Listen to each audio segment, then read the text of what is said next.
আমার ছোটবেলার ওই যখন প্রেম কি সেটা বুঝি না, কিন্তু ইনফ্যাচুয়েশন বোধটা এসছে, মানে কাউকে দেখে ভালো লাগাটা অনুভব করি তখন।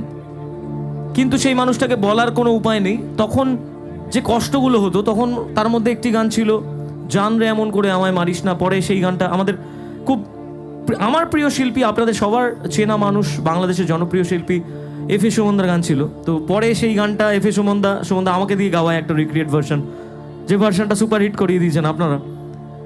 কিন্তু আরও একটি গান সেই লিস্টে ছিল, সেই গানটা ছিল এরকম, ভুল না হয় আমারই ছিল বেশি, করনি ক্ষমা করেছ দোষী। এই গানটা প্রচুর শুনেছি কিন্তু কখনো গাইবো ভাবিনি।